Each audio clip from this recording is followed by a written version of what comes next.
In my career, one of the things I've learned is that there's a difference between giving organizations and individuals what they want versus being a great partner. And I think being a great partner is giving them something they need and making a solution work for them rather than just responding and giving them what they're asking for.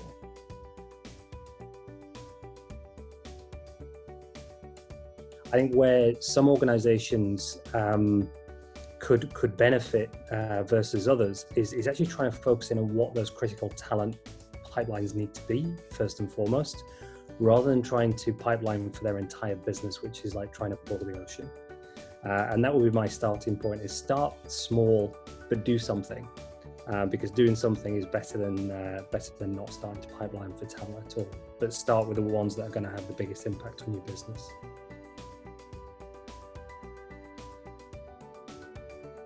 Like many organizations, we had to change things we're doing with our business because we've got to be responsive to the needs of our clients.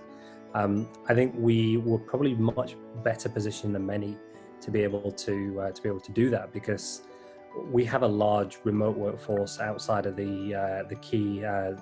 office centers that we have in various different parts of the world, which meant we were already really well set up to work remotely. We had a real kind of culture around video interviewing before it was popular,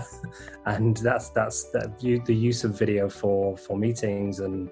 interviews and various other things has always been just part of who we are. So I think from that perspective, we were able to shape around the needs of our clients really, really quickly,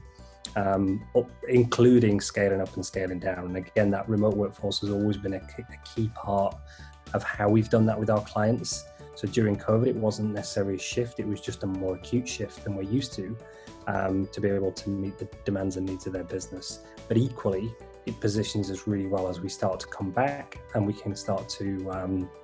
support their businesses as they come back to more of a business as usual setting where they need to scale back up quickly again.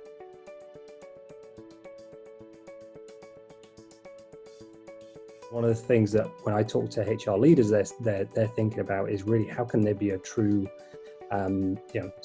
supporter, partner to working with their CEO, working with their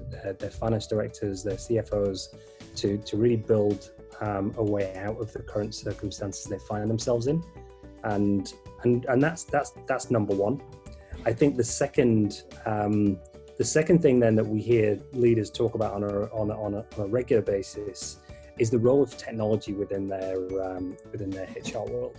and it's how technology is going to be a supporter to be able to rebuild the infrastructure or improve on the infrastructure they have to make them less susceptible to some changes that might come further down the line as their businesses continue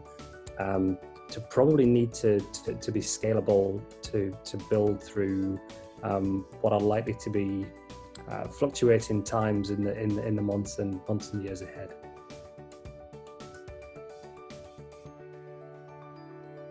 My kind of go-to London thing would be to, for anybody who spends time in London, I would always suggest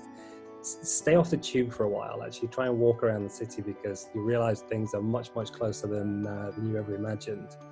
and you get to see way more than you ever would just as you walk in and out at different tube stations.